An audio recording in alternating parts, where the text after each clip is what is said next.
आज अचानक बस स्टँडवर एक वेगळाच तणाव जाणवतोय. कंडक्टर जोरात सांगतोय कार्ड काढा. एनसीएमसी कार्डशिवाय तिकीट मिळणार नाही. हातात पैसे असलेले प्रवासी गोंधळलेले. इतकी वर्ष रोज एसटी बसने प्रवास करणाऱ्या सामान्य माणसाला आज पहिल्यांदाच असं वाटतंय की काहीतरी बदलतंय. लोक एकमेकांकडे पाहून विचारतायत, हे एनसीएमसी कार्ड म्हणजे नेमकं काय आहे?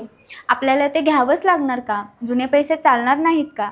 सरकारने अचानक असा निर्णय का घेतला? आणि याच प्रश्नांच्या गर्दीतून सुरू होते ही कहाणी. कारण एनसीएमसी कार्ड म्हणजे फक्त प्लास्टिकचं कार्ड नाही, तर भारताच्या सार्वजनिक वाहतुकीत झालेला एक मोठा आणि निर्णायक बदल आहे. आज देश डिजिटल होत असताना UPI, ATM, ऑनलाईन व्यवहार, फास्टॅग यामुळे आपलं दैनंदिन आयुष्य बदललं आहे.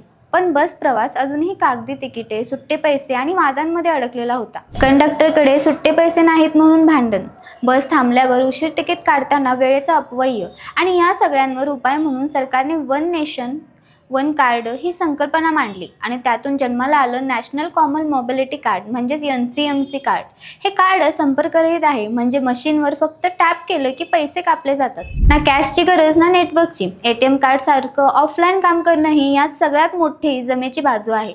आणि महाराष्ट्रात रोज लाखो प्रवासी ज्यावर अवलंबून आहे त्या महाराष्ट्र राज्य मार्ग परिवहन महामंडळ म्हणजेच एसटी बसमध्ये हे कार्ड टप्प्याटप्प्याने लागू केलं जात आहे. विशेषतः विद्यार्थी, ज्येष्ठ नागरिक, अपंग आणि सवलतीच्या प्रवासासाठी पात्र असलेल्या लोकांसाठी. कारण गेल्या अनेक वर्षात सवलतींचा मोठ्या प्रमाणावर गैरवापर झाला. खोटे पास काढले गेले, एका माणसाचा पास दुसरा वापरू लागला, एकाच पासवर अनेक प्रवास झाले आणि यातून सरकारचं कोट्यवधी रुपयाचं नुकसान झालं. एनसीएमसी कार्डमुळे प्रवाशाची ओळख, त्याची पात्रता, त्याला मिळणारी सवलत ही सगळी माहिती थेट सिस्टीममध्ये नोंदवली जाते. त्यामुळे फसवणुकीला आळा बसतो. पण या सगळ्याचा दुसरा पैलूही आहे. ग्रामीण भागात राहणाऱ्या लोकांना, वयस्कर नागरिकांना तंत्रज्ञानाची भीती वाटते. कार्ड हरवलं तर काय? पैसे कसे भरायचे? कार्ड कुठे मिळणार? मशीन नीट काम करेल का? असे अनेक प्रश्न मनात येतात. पण वास्तव असं आहे की एनसीएमसी कार्ड वापरण्यासाठी स्मार्टफोन, ॲप किंवा इंटरनेटची गरज नाही. एकदा कार्ड घेतलं की ते रिचार्ज करून वापरता येतं. बसमध्ये चढताना फक्त टॅप करायचं आणि तिकीट कट होतं. ऐकायला हे सगळं सोपं वाटतं, पण अंमलबजावणी योग्य नसेल तर सामान्य माणसासाठी हा बदल त्रासदायक ठरू शकतो. कारण योग्य माहितीचा अभाव, कार्ड मिळवण्यासाठी लांब रांगा, टॉपअप केंद्राची कमतरता, कंडक्टरकडून नीट मार्गदर्शन न मिळणं या सगळ्या गोष्टी गोंधळ वाढवू शकतात.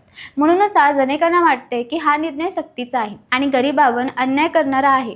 पण नीट विचार केला तर समस्या कार्डमध्ये नाही तर त्यांच्या अंमलबजावणीत आहे.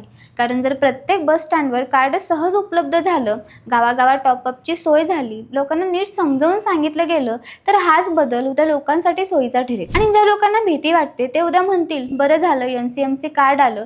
कारण बदल नेहमी सुरुवातीला त्रासदायक वाटतो, पण तोच बदल पुढे आयुष्य सोपं करतो. एसटी बस प्रवास आता पूर्वीसारखा राहणार नाही. कागदी तिकीट, कागदी पास, सुट्ट्यांचे वाद हे सगळं हळूहळू इतिहास जमा होणार आहे आणि आपण सगळे याच बदलाचे साक्षीदार आहोत. शेवटी प्रश्न एकच उरतो, हा बदल सामान्य माणसाला सोबत घेऊन होणार की त्याच्यावर लादला जाणार? आणि याच उत्तरावर एनसीएमसी कार्डचं भवितत्व ठरणार आहे.